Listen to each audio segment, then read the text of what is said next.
જીવનમાં કેટલાક પ્રશ્નો પોતાની જાતને પૂછવા જેવા છે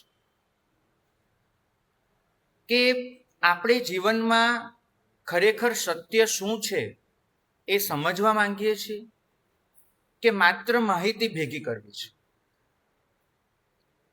આપણે જે માનીએ છીએ એ વાસ્તવમાં અનુભવેલું સત્ય છે કે માત્ર સાંભળેલી વાંચેલી માન્યતા છે. બુદ્ધિ આપણી પાસે છે, એ બુદ્ધિથી અલગ અલગ પ્રકારની કસોટી પણ કરીએ છીએ, પણ બુદ્ધિથી જેને કસીએ છીએ એ સત્ય અનુભવનું સત્ય છે, સાચું સોનું છે કે પછી કથિર છે? આપણને ખરેખર સમાધાન જોઈએ છે કે માત્ર પ્રશ્ન જ પૂછતા રહેવું છે? એક વસ્તુ આપણે સૌએ સમજવી પડશે કે સોનાની ખાણ બહાર નથી, અંદર છે.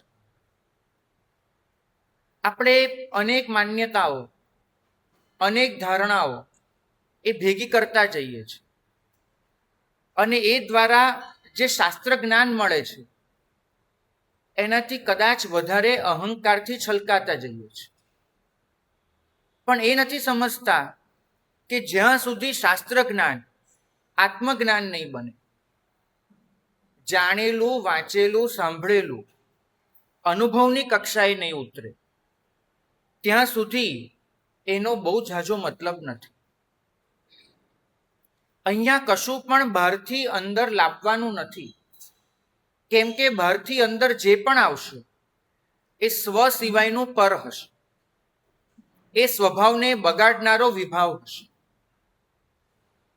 અહીં તો જે અંદર છે એને પ્રગટ કરવાનું છે.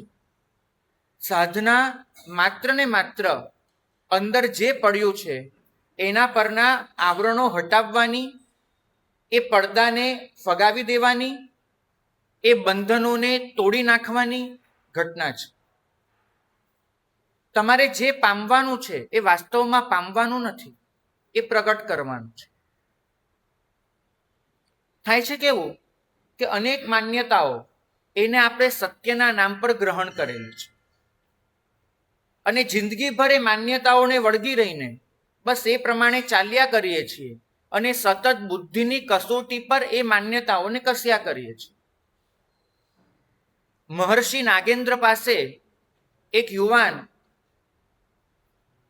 થોડાક પીળા રંગના ધાતુના ટુકડા લઈને આવ્યો અને એની પાસે કસોટીનો પથ્થર પણ હતો. મહર્ષિને કે મહર્ષિ, મારે તમને દેખાડવું છે કે સોનાની પરીક્ષા કેવી રીતે થાય છે.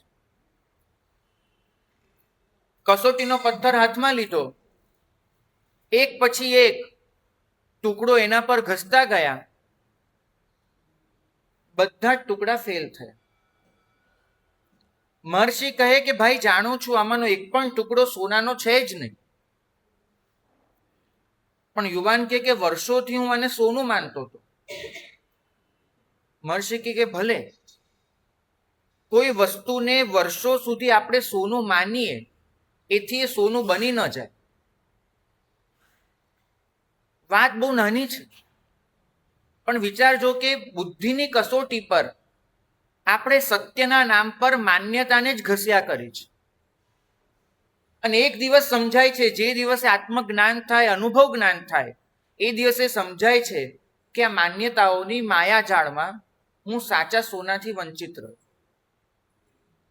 મેં પક્ષ આદર્યો, મેં સંપ્રદાય આદર્યો, મેં સમુદાય આદર્યો, મેં ગચ્છ આદર્યો, પણ પ્રભુ આજ્ઞાનું સોનું જે આત્મજ્ઞાન સ્વરૂપે પામવાનું હતું એનાથી તો વંચિત રહ્યો. કસોટીનો પથ્થર તો દરેક પાસે, પણ અનુભવનું સોનું નહીં હોય ત્યાં સુધી એ બધું જ ખોટું પડવાનું. બુદ્ધિ વિચારી શકે છે, બુદ્ધિ સાચું ખોટું શું છે નક્કી કરી શકે છે. બુદ્ધિની એક જ મર્યાદા છે, એ અનુભવને જન્માવી શકતી નથી.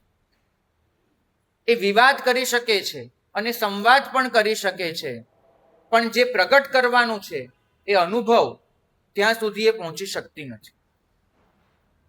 તો કસોટીનો પથ્થર આપણી પાસે હોય એટલાથી પૂરતું નથી થતું. ઘસવા માટે અનુભવનું સાચું સોનું પણ જોઈએ. તો ભાગ્યશાળી ભગવાન કહે છે કે એક સામાન્ય મનુષ્ય કઈ બાબતોને સત્ય સમજી લે છે, જ્ઞાન સમજી લે છે. એક, બીજાઓ પાસેથી સાંભળેલા વિચારો. બે, પોતે યાદ કરેલી ગાથાઓ. ત્રણ, વાંચેલી વ્યાખ્યાઓ. ચાર, પરંપરાથી સ્વીકારેલી માન્યતાઓ.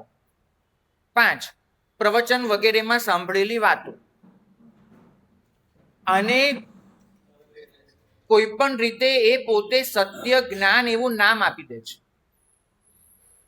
પ્રશ્ન એ છે કે અત્યાર સુધી આ જે પણ થયું, પ્રવચનમાં મેં સાંભળ્યું, ગ્રંથો વાંચ્યા, ગાથાઓ ગોખી, જે પણ કર્યું, એ માત્ર મારી માહિતી હતી કે એમાંનું કંઈક મારા અનુભવના સ્તરે પણ પહોંચ્યું છે?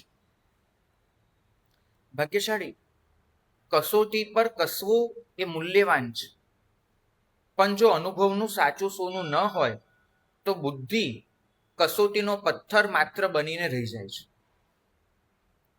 એક વસ્તુ યાદ રાખજો, શાસ્ત્ર નષ્ટ થઈ શકે છે, સત્ય નહીં. અમે નંદીસૂત્ર ભણીએ એમાં અમને શીખવાડવામાં આવે કે ઇચ્છેયમ દુવાલ સંગમ ગણિપીડગમ ન કયાઈ નાસી ન કયાઈ નથી ન કયાઈ ન ભવિષ્યતિ. આ દ્વાદશાંગી પ્રવચન એ ક્યારેય નહોતું એમ નહીં, ક્યારેય નથી એમ નહીં, અને ક્યારેય નહીં હોય એવું પણ નહીં બને. પ્રશ્ન પૂછાયો કે જો દ્વાદશાંગી પ્રવચન શાશ્વત છે તો અનેક તીર્થંકર ભગવંતોના ગણધર ભગવંતો એનું સર્જન શા માટે કરે છે? અને ત્યાં જવાબ અપાયો કે સર્જન તો શાસ્ત્રનું થાય છે, સત્યનું નહીં. દ્વાદશાંગી પ્રવચન એને જો તમે શબ્દ ગણતા હો, શાસ્ત્ર ગણતા હો તો એનું સર્જન છે, પણ એ દ્વાદશાંગી પ્રવચન એને જો તમે સત્ય ગણતા હો તો એ અનાદિ અનંત છે, શાશ્વત છે. ભાગ્યશાળી, પુસ્તકના પાના વળી શકે, અક્ષરો ભૂંસાઈ શકે, ભાષા બદલાઈ શકે, શાસ્ત્રો લુપ્ત થઈ શકે, પરંતુ સત્ય ક્યારેય નષ્ટ નહીં થાય. અક્ષરો ભૂંસાશે, ભાષા બદલાશે, શાસ્ત્રો લુપ્ત થશે, પાના ફાટશે, પુસ્તક બળશે, બધું જ થઈ શકે છે. સત્યને કશું થાય? સત્ય ફાટે, સત્ય બળે, સત્ય ભૂંસાય, સત્ય નષ્ટ થાય? નહીં. સત્ય સત્ય હોય છે, એ રહે છે. શાસ્ત્ર નષ્ટ થઈ શકે છે, સત્ય નહીં. ભાગ્યશાળી, શાસ્ત્ર સત્ય નથી. શાસ્ત્ર સત્ય તરફનો સંકેત છે. એક મનુષ્ય બીજા મનુષ્યને દેખાડે છે કે આ ચંદ્ર છે, અને એ વખતે એની જે આંગળી લંબાઈ છે ચંદ્રને દેખાડવા માટેની, એ આંગળી એ ચંદ્ર તરફની નિશાની છે, સ્વયં ચંદ્ર નથી. આપણે શું કરીએ છીએ?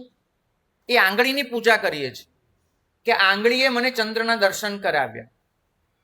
ભાગ્યશાળી, આંગળી મૂલ્યવાન છે કેમ કે ચંદ્રને દેખાડે છે, ચોક્કસ એનું મૂલ્ય છે, પણ એનાથી વધારે મૂલ્ય છે ચંદ્રનું. તો એ જ રીતે શાસ્ત્ર તો એક સંકેત આપે છે, પણ એ સંકેત જે સત્ય તરફનો હોય છે, આપણે પહોંચવાનું છે એ અનુભવના સત્ય સુધી. શાસ્ત્ર તો એક નકશો છે, યાત્રા તો અનુભવની હોય ને. એ નકશાના સહારે મારે યાત્રા તો અનુભવની કરવાની. હું આખા ભારતનો નકશો લઈ આવું અને પછી એમ સમજુ કે મેં ભારત ફરી લીધું, એવો અર્થ થાય ખરો ભાઈ? નહીં થાય. એ જ રીતે હું 14 ગુણસ્થાનક ભણી જાઉં, હું 16 કસાયો એનું સંપૂર્ણ સ્વરૂપ જાણી લઉં, હું સંપ્રાય શું છે એને સમજી લઉં, એથી મારી મોક્ષની યાત્રા થઈ જાય? નહીં થાય. નકશો યાત્રામાં સહાયક બને છે, સ્વયં યાત્રાની ગેરંટી નથી આપતો.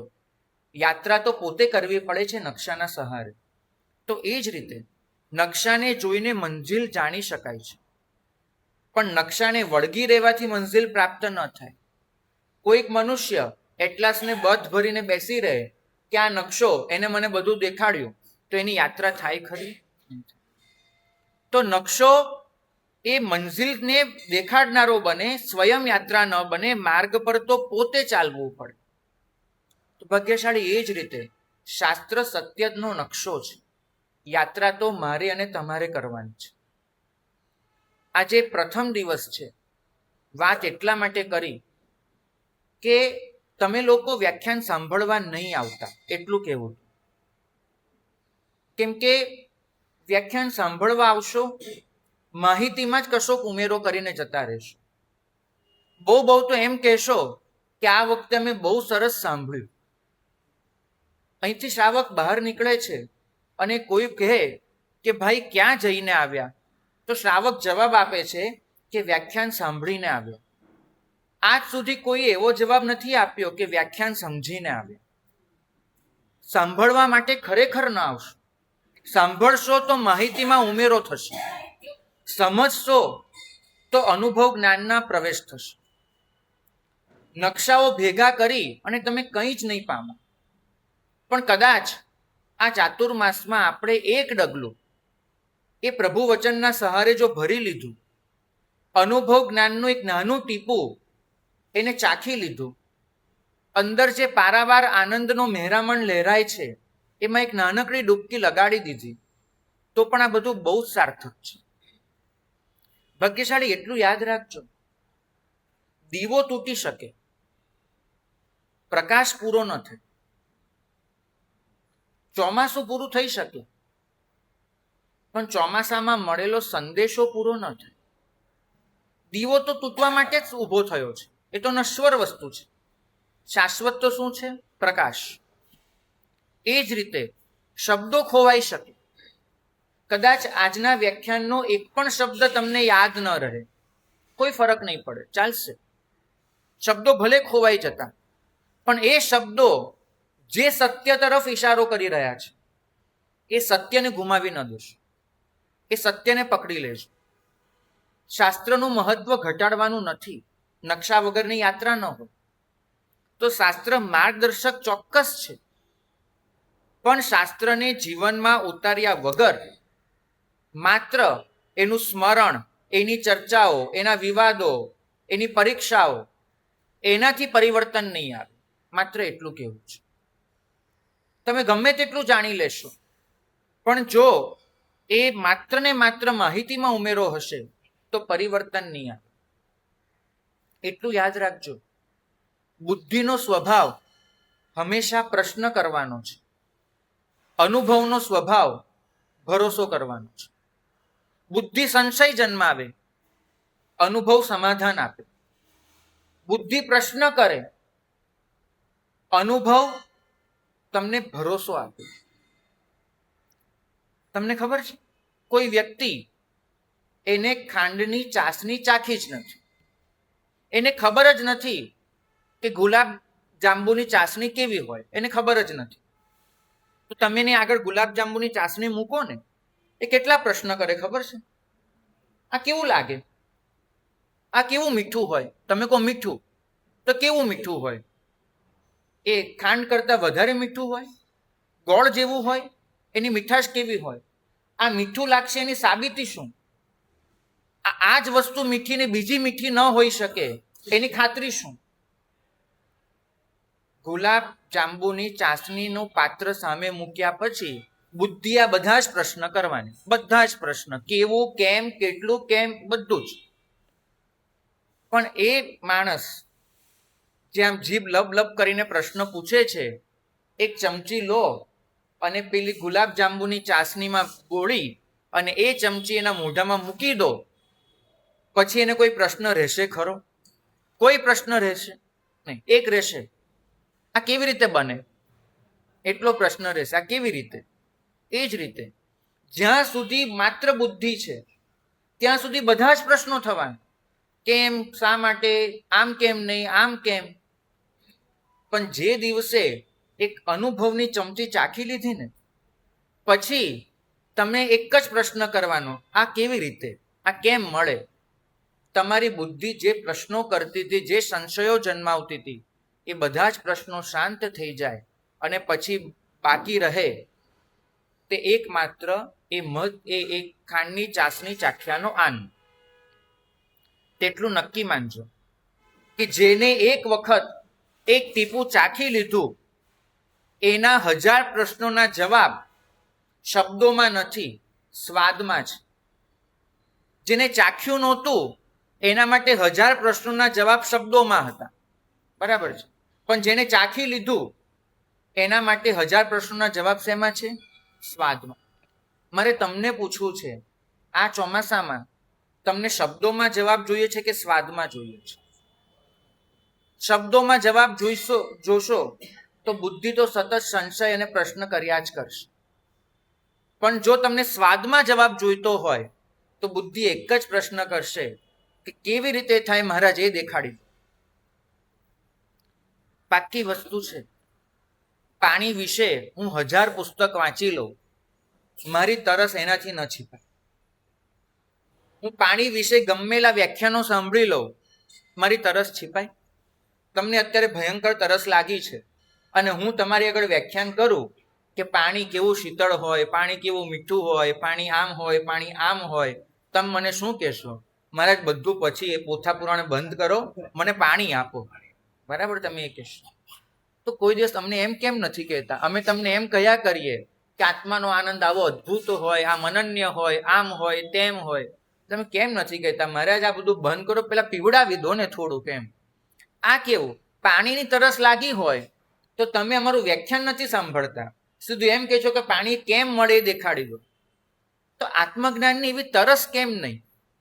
તમે શું કહો છો? મારે સાહેબ આમ કરો, 1 નહીં 2 વ્યાખ્યાન આપો, આવું કરો, 5 આપો. પણ કોઈ દિવસ એમ નથી કહેતા મહારાજ એક પીવડાવી દો ને ભાઈ, પૂરું થાય. તો એટલું નક્કી માનજો કે પાણીની વ્યાખ્યા એ તરસને શાંત ન કરે. ગમે તેટલા તમે લેક્ચર આપો પાણીના, તરસ શાંત નહીં થાય. પણ એક ઘૂંટ પાણી એ તરસને छिपाવી દે. તો આખી વસ્તુનો પ્રભુએ કરેલો અર્થ, આ બધા જ ઉદાહરણ આપીને પ્રભુ આખરે સમજાવવા શું માંગે છે આપણને? તો એટલું જ કહે છે કે જ્યાં સુધી સત્ય એ વિચાર છે, મારી બુદ્ધિમાં છે, ત્યાં સુધી સંદેહ છે, ત્યાં સુધી સંશય છે. જ્યાં સુધી સત્ય મારા વિચારમાં છે ત્યાં સુધી સંદેહ પણ હોય, સંશય પણ હોય. પણ જ્યાં સત્ય અનુભવ બની ગયો ત્યાં માત્ર શ્રદ્ધા અને ભરોસો હોય. સમ્યક્ત્વ એ તમારા મનને મળેલા જવાબોના સમાધાન નથી. સમ્યક્ત્વ હૃદયનું જાગેલું સમર્પણ છે. કેમ કે શ્રદ્ધાથી જન્મે છે, અનુભવથી જન્મે છે. અભવ્યનો જીવ 11 અંગ ભણી જાય, મિથ્યાત્વીનો જીવ 9 પૂર્વ ભણી જાય. ભાગ્યશાળી અમે 2000 સાધુ જે ભણીને બેઠા છીએ ને, એનો કુલ સરવાળો બી 9 પૂર્વ નથી થતો. અને મિથ્યાત્વી જીવ એટલું ભણી જાય. ગિરીશભાઈની તરસ કેટલી છીપાઈ? એક ટીપું પણ નહીં, કશું જ નહીં. એના મનમાં 9 પૂર્વ ભણ્યા પછી પણ માત્ર ને માત્ર સંદેહ હોય, સંશય હોય. એને ક્યારે સમાધિ ન હોય. એ પ્રશ્ન પૂછે, સમાધાન શોધે, સમાધિ નહીં. તો બુદ્ધિ હંમેશા સમાધાન આપે છે, જ્યારે અનુભવ શું આપે છે? સમાધિ. એટલું યાદ રાખજો. સત્ય જ્યારે તમારો અનુભવ બની જશે ને, તમારા બધા સંશય પૂરા થઈ જશે. ત્યારે અંદરથી તમને જે ભરોસો જાગશે. અનુભવ એ અંધશ્રદ્ધા નથી. અનુભવ આંતરિક પ્રતીતિ છે. તમ ધમ્મમ સદ્દહામી પત્તિયામી રોયેમી ફાસેમી પાલેમી અનુપાલેમી. પહેલું સ્ટેપ લખ્યું, હું શ્રદ્ધા કરું છું. અને શ્રદ્ધા હંમેશા ભરોસાની હોય છે. અને ભરોસો અનુભવથી જન્મે છે. મને કાંઈક એવું જડ્યું છે, મને એવો કોઈક અનુભવ થયો છે કે હવે મને શ્રદ્ધા જાગી છે. શ્રદ્ધા જાગી તો પ્રીતિ, પ્રીતિ તો રુચિ, અને રુચિની કક્ષાએ સમ્યક્ત્વ આવે. તો ભાગ્યશાળી બુદ્ધિ હંમેશા એમ પૂછ્યા કરે છે કે આ ખરેખર સાચું છે? બુદ્ધિ હંમેશા એક જ પ્રશ્ન કરે છે કે આ ખરેખર સાચું છે? અને અનુભવ હંમેશા એક જ વસ્તુ કહે છે, મેં જોયું છે. તમને જો સતત સંશયો જ થતા હોય તો નક્કી માનજો કે તમે તમારી બુદ્ધિથી સત્ય સાથે કામ પાડી રહ્યા છો. પણ જો તમે એક ઊંડી તૃપ્તિમાં ગરકાવ થઈ ગયા હો તો નક્કી માનજો કે સત્ય એ તમારો વિચાર નથી રહ્યો, સત્ય તમારો અનુભવ બની ચૂક્યો છે. અનુભવ કે છે મેં જોયું છે. સમાધાન આપણે મેળવવાનું છે ચોક્કસ, પણ પ્રશ્નો ક્યારેય પૂરા જ નથી થતા. પ્રશ્ન પૂછો જિજ્ઞાસાથી, એ હક છે, પણ તમે તો પહેલેથી જવાબો નક્કી કરીને આવો છો. તમે મને પૂછો કે સાહેબ મને સંયમ જીવન લેવાની પ્રેરણા કેમ નથી થતી, ઉત્સાહ કેમ નથી આવતો, તો હું તમને એના કારણો સમજાવી શકું. પણ એ પછી પણ તમે આ દીક્ષા લઈને બેસી નહીં જાઓ, કેમ કે તમે આ પ્રશ્ન પૂછતા પહેલા જ નક્કી કરીને આવ્યા હશો કે મારે લેવાની નથી. તો જેના જવાબ નક્કી છે એવા પ્રશ્નો પૂછીને તમને સમાધાન મળી શકે છે, સમાધિ નહીં. તમે અમને હંમેશા એવા પ્રશ્ન પૂછો છો જે કાં તો માહિતીના હોય છે, કાં તો વિવાદના હોય છે, અને કાં તો તમે જવાબ પહેલેથી નક્કી કરેલા હોય છે. એક પ્રશ્ન અમને પૂછાય કે સાહેબ સાથીઓ કરીએ એ પહેલા સિદ્ધશિલા કરવાની કે પછી કરવાની, તો આ માત્ર માહિતી થઈ, તેનાથી કોઈ ફરક નહીં પડે. એક પ્રશ્ન અમને પૂછાય કે સાહેબ માણીભદ્રને સુખડી ચડાવાય કે ન ચડાવાય, આ વિવાદનો પ્રશ્ન થયો, આનાથી કોઈ ફરક નહીં પડે. અને ત્રીજો પ્રશ્ન સાહેબ ક્રોધ ઓછો કરવો છે, નથી થતો, મને કહો હું કેવી રીતે કરું, પણ પૂછતી વખતે એના મનમાં નક્કી જ હોય કે ભાઈ આ તો કરવું જ પડે, આવું થાય એટલે મારે ક્રોધ તો કરવો જ પડે. તો તમારા પ્રશ્નો ત્રણમાંથી એક જાતના હોય છે, કાં તો માહિતીના, કાં વિવાદના, કાં પહેલેથી તમે જેના જવાબ નક્કી કરીને બેઠા છો તે. અમારા ગુરુ ભગવંતે ફરમાવ્યું હતું, અખાનું એક પદ આવે છે, બેરા આગળ ગાન. તો ભગવંતે કહ્યું કે અમારું વ્યાખ્યાન બેરા આગળ ગાન જેવું છે. તો મેં ગુરુ ભગવંતને પૂછ્યું, મેં કીધું સાહેબ આપણે ત્યાં તો અંધ હોય એને પણ અંધ કહેવાની મનાઈ છે, તો સાહેબ આ સભા જે સામે બેઠી એને બહેરી તો કેમ કહેવાય?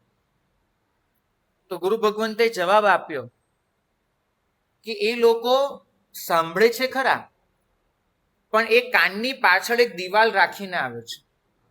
એ સાંભળેલું કશું પણ એ લોકો અંદર ઉતારવા નથી દેતા, કેમ કે પોતાની માન્યતાઓની, પોતાની ધારણાઓની, પોતાના જવાબોની એક દિવાલ નક્કી રાખીને આવે છે.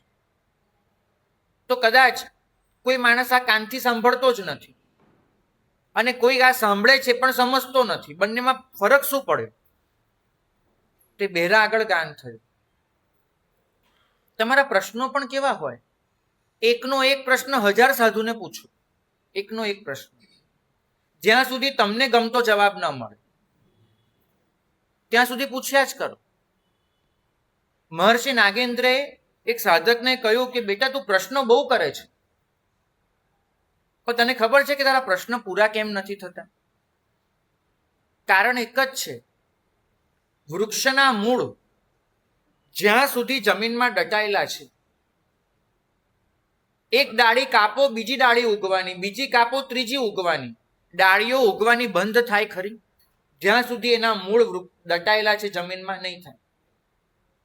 જે દિવસે એ મૂળ સોતું ઉખડી ગયું, એના મૂળમાં દાહ થઈ ગયો, હવે ડાળી નહીં ઉગે.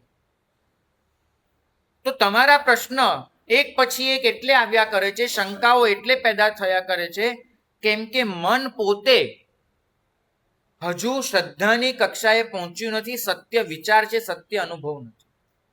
તમારી શ્રદ્ધાના મૂળ પણ સંશયમાં છે. એક સોદો છે તમારો, ભગવાન આમ કરે એટલે મારા ભગવાન. તમે સત્યને અનુભવી નથી લીધું.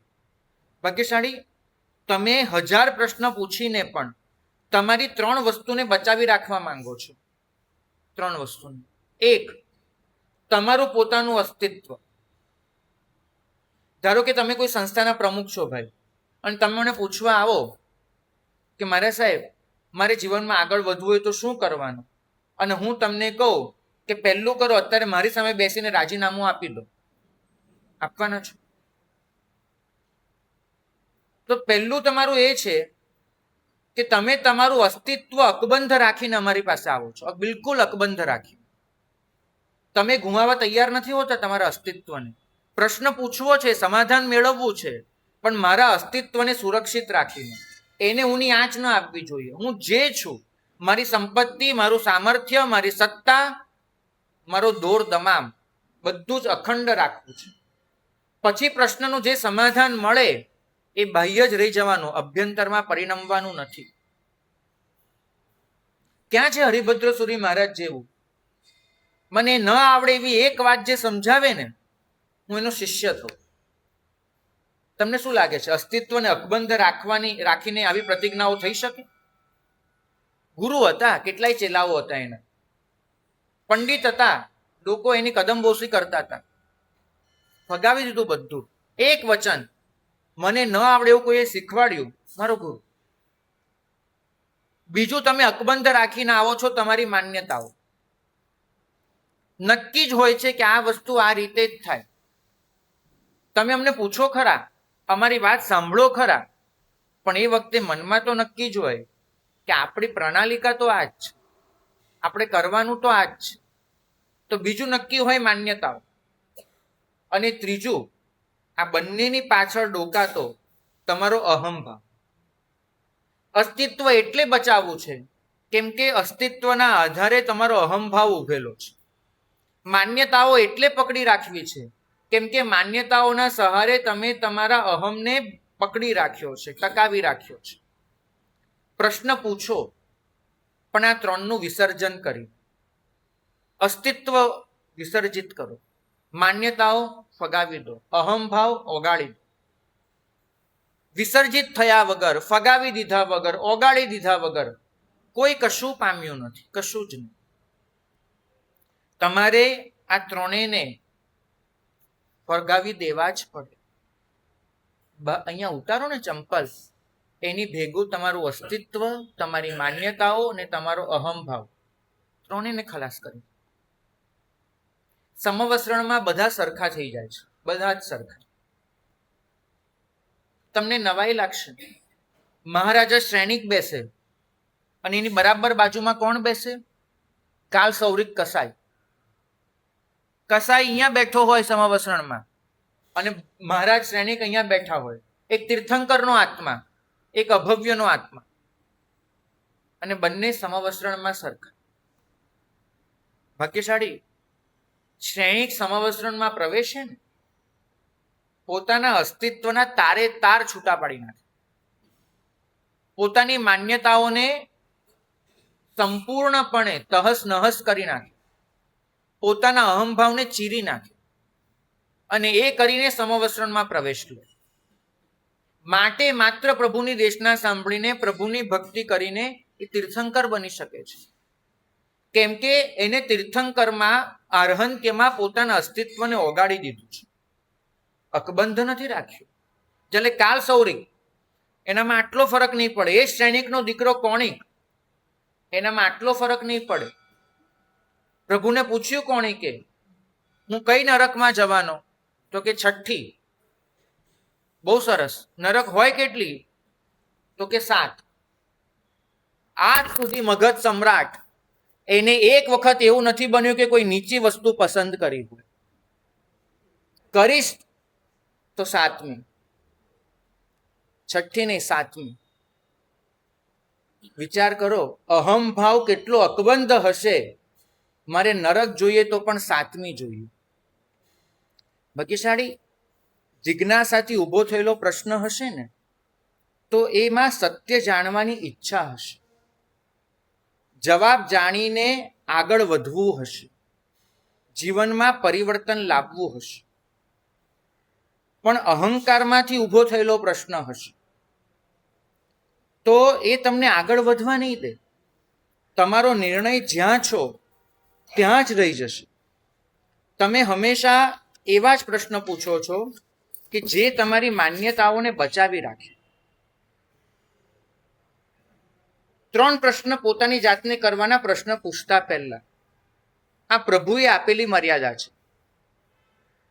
1, નંબર 1 શરત, મારો પ્રશ્ન જવાબ મેળવવા માટે છે કે નવો પ્રશ્ન ઊભો કરવા માટે છે? હું જે પ્રશ્ન પૂછું છું એનાથી મને જે જવાબ મળે, હું એના માટે પ્રશ્ન પૂછી રહ્યો છું કે નવો પ્રશ્ન પેદા કરી શકું એના માટે? 2, જવાબ મળી ગયા પછી એ જવાબના આધારે મારા જીવનમાં પરિવર્તન કરવા તૈયાર છું? 3, જૂની સ્થિતિ એનું વિસર્જન કરવા તૈયાર છું? આ 3 પ્રશ્નોના જવાબ હા હોય તો જ પ્રશ્ન સાંભળજો, તો જ વ્યાખ્યાનમાં આવજો. કેમ કે વ્યાખ્યાનમાં આવ્યા પછી પણ જો તમે તમારી જૂની સ્થિતિનું વિસર્જન કરવા તૈયાર નથી, વ્યાખ્યાનમાં આવ્યા પછી પણ તમે દરેક વસ્તુને નવા સંશયમાં પ્રયોજવા માંગો છો, વ્યાખ્યાનમાં આવ્યા પછી પણ તમે તમારા જીવનમાં કોઈ પરિવર્તન લાવવા નથી માંગતા, તો વ્યાખ્યાન પણ તમારા માટે કોઈ પગલું નહીં બને, નવી ગૂંચવણ જન્માવશે. તરસ છે તમારી પાસે, પણ 10 ડગલા પણ ચાલવાની તૈયારી નથી. એક વાર્તા વાંચી હતી, રણમાં એક માણસ ભૂલો પડ્યો, ભયંકર તરસે પીડાય.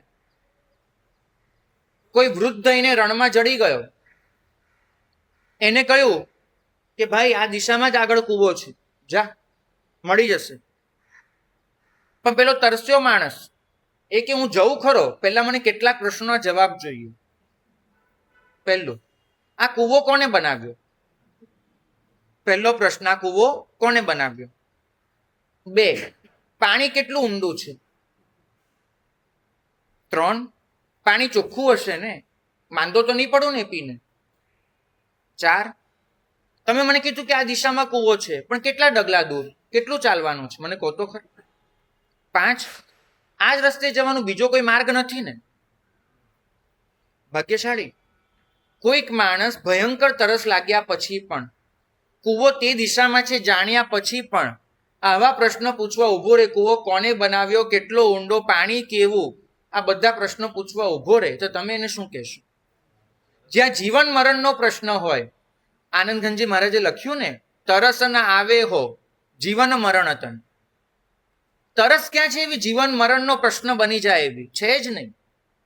તમે તો 1000 પ્રશ્ન પૂછવા ઊભા છો. અમે તમને કહીએ કે ભાઈ આ રહ્યો અંદર, અંદર રહ્યો તમારી અંદર, તમે અમને કેટલા પૂછશો?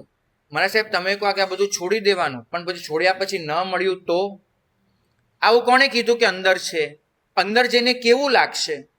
તમારા પ્રશ્નો પૂરા થાય છે ખરા? જેને સાચી તરસ હોય ને એને પ્રશ્ન પૂછવા ન હોય, એની તો બસ એક જ તૈયારી હોય કે ચાલી નીકળવું છે, બીજું કાંઈ જ ન હોય. નમીને એક સાચી તરસ લાગી ગઈ હતી, નીકળી ગઈ. ભાગ્યશાળી તમે મને કહો છો આવીને કે મારે સાહેબ શાંતિ જોઈએ છે. અમારી પાસે લોકો આવે, કેટલીક આધ્યાત્મિક માંગણીઓ લઈને આવે, અને એમની આધ્યાત્મિક માંગણીઓ કેવી હોય? મારે સાહેબ શાંતિ જોઈએ છે, મારે સાહેબ આત્મજ્ઞાન જોઈએ છે, મારે સાહેબ સમાધિ જોઈએ છે, મારે સાહેબ ક્રોધમાંથી મુક્ત થવું છે, મારે સાહેબ રાગ દ્વેષથી છૂટવું છે.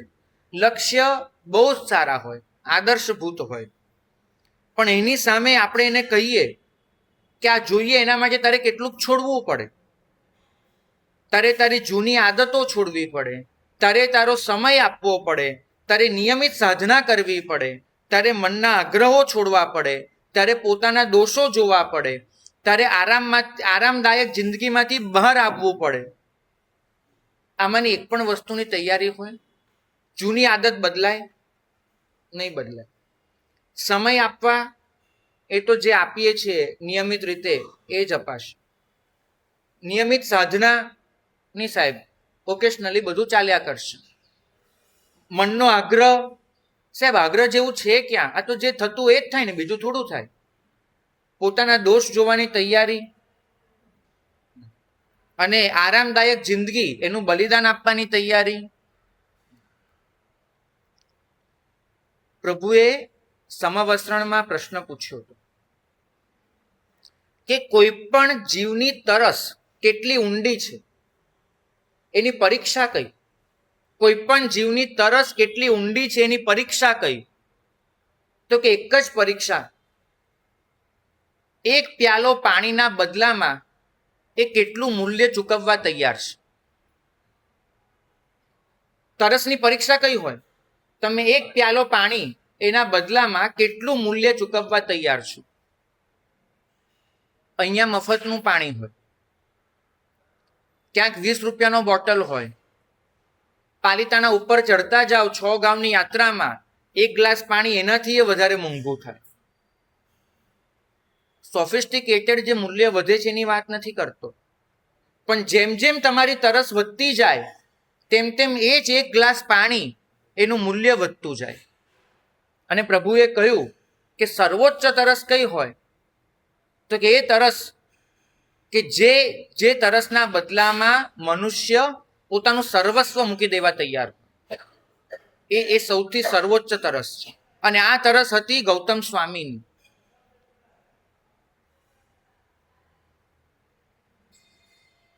ગૌતમ સ્વામી માત્ર જિજ્ઞાસા લઈને નહોતા આવ્યા, એમની જિજ્ઞાસા પૂર્ણ સમર્પણની હતી.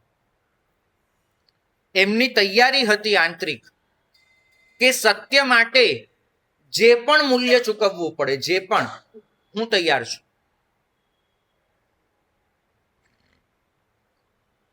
સત્ય માટે જીવનને હોડમાં મૂકવું ને, જીવનને દાવ પર લગાડવું, એનો મતલબ એવો નથી થતો કે તમે જીવ આપી દો, જીવનનો નાશ કરવો એમ નહીં. પણ તમે જુઓ ગૌતમ સ્વામીએ કેટલી વસ્તુનું વિસર્જન કર્યું એક પ્રશ્નના જવાબ માટે. આત્મા છે કે નહીં, આ એક પ્રશ્નના જવાબમાં એ જવાબની તરસ કેવી હશે, એ કેટલું વિસર્જન કરવા તૈયાર છે. પહેલું, સર્વજ્ઞ તરીકે ઓળખાતા હતા, પણ હું જાણું છું એ અહમભાવનું વિસર્જન કર્યું. સૌથી પહેલું તો હું જાણું છું એ અહમભાવનું વિસર્જન કર્યું. 2, સંપૂર્ણપણે વૈદિક બ્રાહ્મણ હતા, યજ્ઞ કરાવવા આવ્યા હતા. એવો યજ્ઞ કે જેનો જૈન શાસને તો હંમેશા વિરોધ જ કર્યો છે. વિરોધ શબ્દ ખોટો છે, જૈન શાસન એના નવા સ્વરૂપને જ અપનાવ્યું છે. યજ્ઞ કરાવવા આવેલા, સવાર સુધી તો હજુ આહુતિ કરવા બેઠા હતા ને, જ્યારે પેલા દેવના વિમાન આવ્યા ત્યારે તો આહુતિ કરવા બેઠા હતા. અને આ પ્રભુ પાસે આવ્યા, જવાબ મળતો હોય ને, મારી માન્યતાઓનું પણ વિસર્જન કરું. હું જાણું છું, અહમભાવ છોડ્યો. પોતાની અત્યાર સુધીની 50 વર્ષની માન્યતાઓ, જે માન્યતાઓના બળ પર જ એમને 500નો શિષ્ય પરિવાર મળ્યો છે, જે માન્યતાઓના બળ પર જ એમને સમગ્ર ભારત વર્ષમાં પ્રથમ પંડિત હોવાનું બહુમાન મળ્યું છે, જે માન્યતાઓના બળ પર સર્વજ્ઞ હોવાનું સન્માન મળ્યું છે, એ જ માન્યતાઓને એ વિસર્જિત કરવા તૈયાર છે. 3, અહીંયા ગુરુ હતા, અહીંયા ચેલા બનવાનું છે. પ્રતિષ્ઠા ખોઈ, પ્રતિષ્ઠાનો આગ્રહ છોડ્યો, અહમભાવ છોડ્યો, માન્યતા છોડી, પ્રતિષ્ઠા છોડી. 4, આરામદાયક જિંદગી હતી. એમ કહેવાય છે કે ઇન્દ્રભૂતિ ગૌતમ, એને એક કરતા વધારે પત્નીઓ હતી, દોમ સાહેબી હતી, નોકર ચાકરો હતા, અને દોગુંદક દેવની જેમ ભોગ વિલાસ કરતા હતા. આરામની જિંદગી છોડી દીધી. છઠના પારને છઠ, ગોચરીએ જાતે જાય, બધું વિસર્જન કર્યું. યાદ રાખજો એક એક વસ્તુ. પહેલું શું છોડ્યું? અહમભાવ. બીજું છોડ્યું માન્યતા. ત્રીજી છોડી ઇજ્જત. ચોથું છોડ્યું આરામ. 5,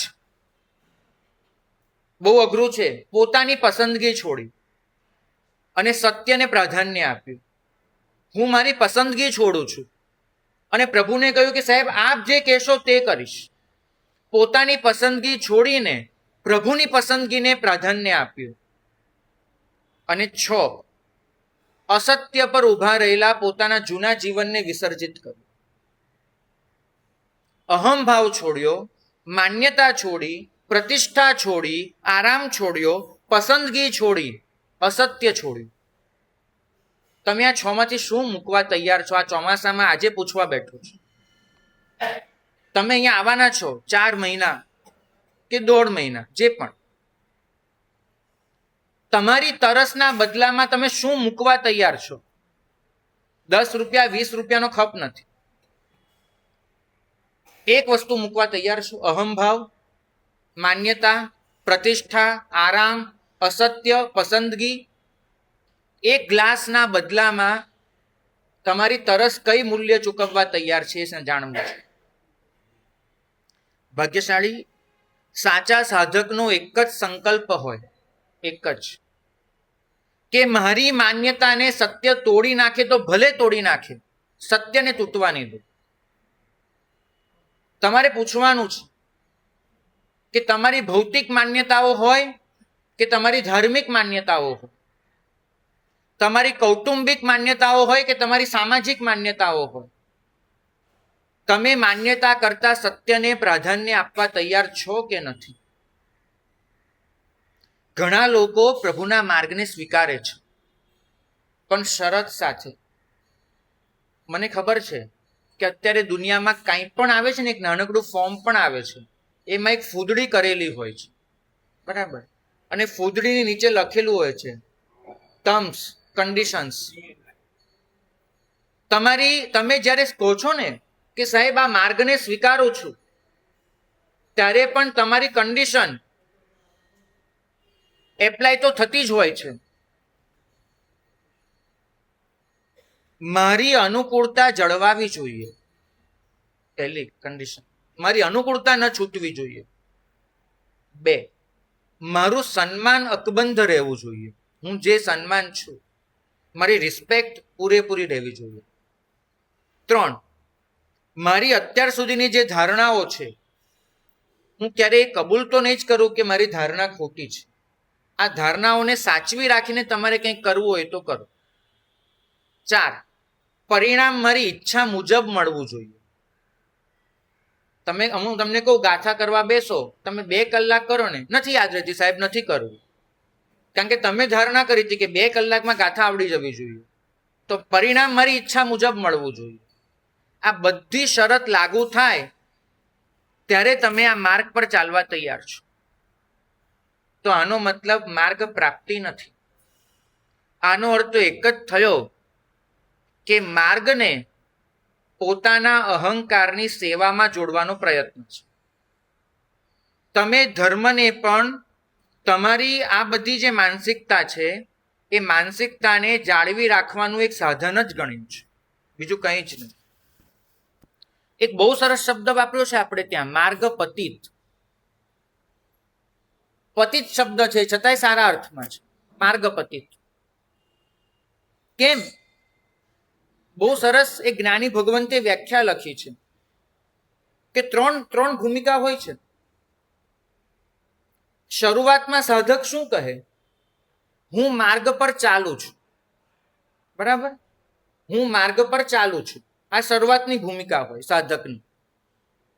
ધીમે ધીમે આગળ વધે અને જે આનંદ અનુભવાય, જે પ્રસન્નતા અનુભવાય, એટલે સાધક શબ્દ બદલે, સમર્પણ વધ્યું, શરણાગતિ વધી, એટલે હું માર્ગ પર ચાલુ છું એમ નહીં. હવે શું કે માર્ગ મને ચલાવે છે, માર્ગ મને ચલાવે છે. આ એક સમર્પણની ભૂમિકા થઈ. અને એનાથી પણ આગળની કક્ષા આવે, ત્રીજી. ત્યારે ભાવ જાગે, આ માર્ગ મને જ્યાં પણ લઈ જાય ત્યાં જવું છે.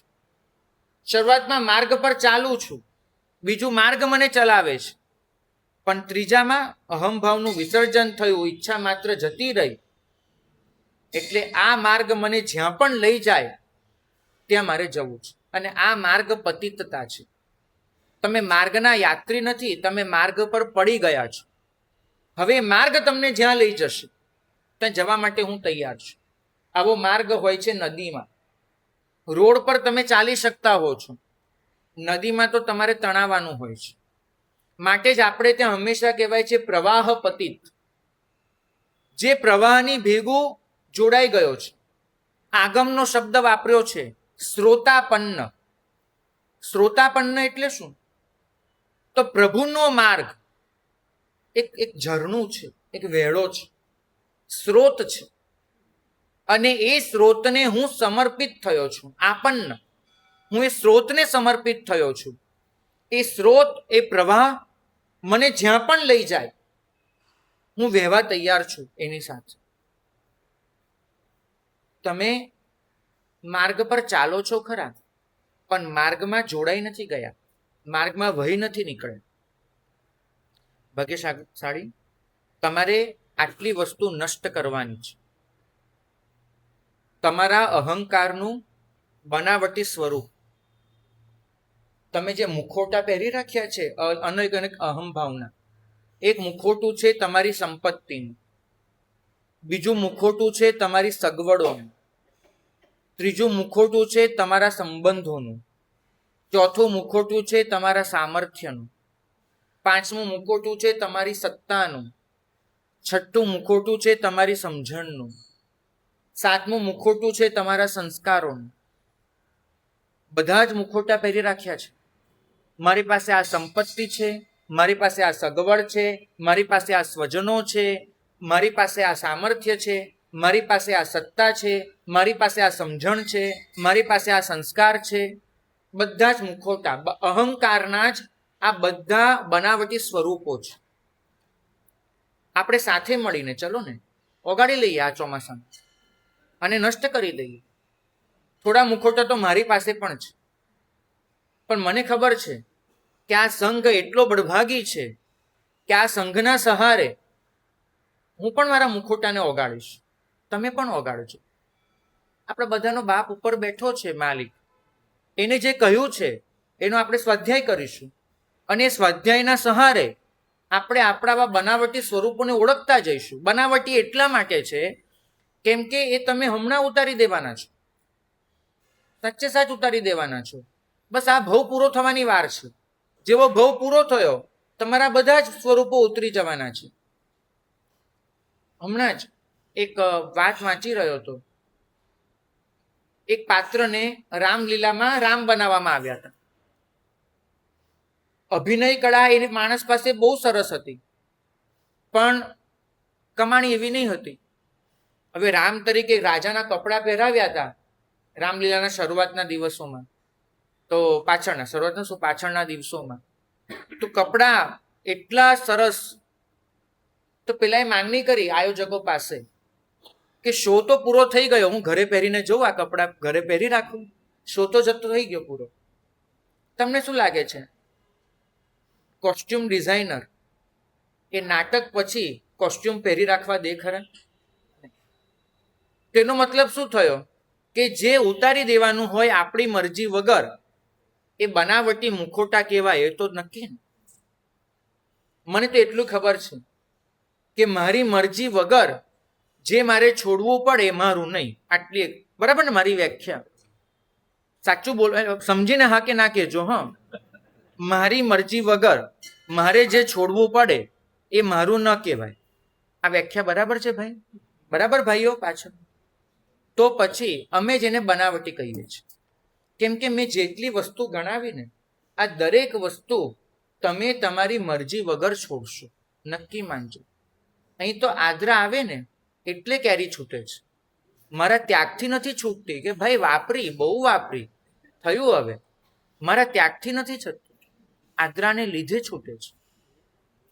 હા, નિયમનું પાલન છે, બસ એ જ વસ્તુ. સંયમ નથી. જ્યાં નિયમ હોય ને ત્યાં સંયમ નથી હોતો. સંયમ પોતાની ઈચ્છાને કંટ્રોલ કરવામાં છે. નિયમ પોતાની ઈચ્છા હોવા છતાં પણ કંઈક આવી પડ્યું છે એ સ્વીકારી લેવામાં છે. ભાગ્યશાળી, પોતાની વાતને સાચી મનાવવાનો જે આગ્રહ છે આ ચોમાસામાં વિસર્જન કરવું છે. અનાગ્રહીપણું લાવવું છે. ભાગ્યશાળી, નિયંત્રણ રાખવાની જે જીદ છે પરિસ્થિતિ પર, મારો કંટ્રોલ રહેવો જોઈએ, આ જે નિયંત્રણ રાખવાની જીદ છે ને છોડી દેવી છે. પ્રભુ બધું કરે છે એની યોજના પ્રમાણે ચાલે છે બધું ભાઈ. મનગમતા પરિણામોની જે અપેક્ષા છે કે આમ થશે, પછી આમ થશે, પછી આમ થશે, અપેક્ષાઓને તિલાંજલિ આપવી છે થોડીક, અને જોવું છે કે સહજ રીતે એની જાતે શું થાય છે, જોવું છે. મને ઘણા બધા ભગવંતોએ પૂછ્યું કે સાન્તાક્રુઝ ચોમાસું કરવા પાછળનો તમારો મુખ્ય ઉદ્દેશ્ય શું છે? ગોલ શું છે? અમારા ચોમાસા પણ હવે છે ને થોડા ગોલ લઈને નક્કી થાય છે. તમને નવાઈ લાગશે પણ આવું છે. ક્ષેત્ર પસંદગી, એમાં ગુણદોષ તો એક બાજુ, જે ગુણદોષ લખ્યા છે, શુદ્ધ વિહાર ભૂમિ જોઈએ, સ્વાધ્યાય ભૂમિ જોઈએ, એ બધું તો એક તરફ, પણ બીજા કેટલાક ગોલ સેટ થતા હોય કે આ ક્ષેત્રમાં આમ થાય, આ ક્ષેત્રમાં આમ થાય. તો મને પૂછવામાં આવ્યું કે સાન્તાક્રુઝ ચાતુર્માસનો ગોલ શું છે? અને સાન્તાક્રુઝ પાછું એવું બળભાગી ક્ષેત્ર છે કે અહીંયા અનેક પ્રકારના ગોલ સેટ કરીને આવી શકાય. મેં કીધું કે સાહેબ, અત્યાર સુધી આવી ભ્રમણાઓ હતી અને ક્યારેક કોઈ લક્ષ્ય સાથે ચાતુર્માસ કર્યા હશે. આ ચાતુર્માસમાં મારું એક જ ગોલ છે કે અર્હંત્ય સ્વયં શું કરે છે જોવું છે, શાંતિથી બેસીને. પરિણામની અપેક્ષા નથી રાખવી, પણ એ જે કરે છે મારા માટે એને શાંત ભાવે આનંદથી સ્વીકારવું છે. માર્ગને અનુસરવું એનો મતલબ એ નથી થતો કે માર્ગને મારી ઈચ્છા મુજબ વાળવો. આપણે તો એવું શીખ્યા છીએ, હું માર્ગને અનુસરું પણ મારી ઈચ્છા મુજબ માર્ગને વાળતો જો. પેલી રબરિંગ હોય ને, એને મારી ઈચ્છા મુજબ હું લાંબી કરું, પહોળી કરું, ટૂંકી કરું, આમ કરું, તેમ કરું. આ માર્ગ એ રબરિંગ નથી કે હું ચાહું તેમ ખેંચું, વાળું કરું. નહીં, મારે તો મારી ઈચ્છાને માર્ગ પ્રમાણે વાળવી છે. તમે બેમાંથી એક કરી શકો, કાં તો માર્ગને ઈચ્છા પ્રમાણે વાળો, કાં ઈચ્છાને માર્ગ પ્રમાણે વાળો. આ ચોમાસામાં આપણે શરણાગત થવું છે અને એક એવી તરસ જગાડવી છે જે તરસ ગૌતમ સ્વામીને જાગી, જેની સામે મૂલ્ય તરીકે એ પોતાનો બધું જ વિસર્જિત કરવા તૈયાર હતા. ભાગ્યશાળી. આજનું પ્રવચન એ માત્ર શ્રવણ યોગ ન બને, પણ આપણે અહીંથી કંઈક સમજણ, કંઈક અનુભવ જ્ઞાન લઈને જઈએ. એના માટે આપણે સૌ આંખો બંધ કરીશું અને આંખો બંધ કરીને આજના કેટલાક મહત્વના પ્રશ્નો એક વખત પોતાની જાતમાં ઉતારીશું. સૌની આંખો બંધ, અને હું જે પ્રશ્ન પૂછું છું એ પ્રશ્ન, એના જવાબ પોતાની જાતે મેળવવાનો પ્રયત્ન કરજો. મારી પાસે બુદ્ધિની કસોટી છે, પણ એ કસોટી પર કસવા માટેનું અનુભવનું સોનું છે ખરું? મારું જ્ઞાન એ માત્ર વાંચેલું કે સાંભળેલું છે કે અનુભવમાં ઉતરેલું પણ છે, મેં જીવેલું પણ છે? હું પ્રશ્ન કરું છું ત્યારે માત્ર નિર્ણય સુધી પહોંચવા માટે કે સમાધિ મેળવવા માટે? મને તરસ તો લાગી છે, પણ હું કેટલા ડગલા ચાલવા તૈયાર છું?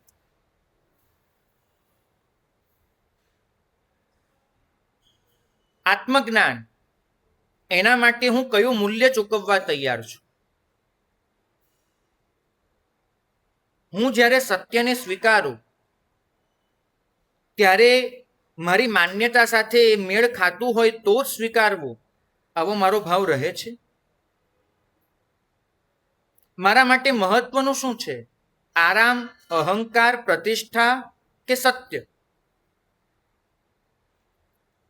હું માર્ગને મારી ઈચ્છા મુજબ વાળું છું કે મારી ઈચ્છાને હું માર્ગ મુજબ વાળું છું?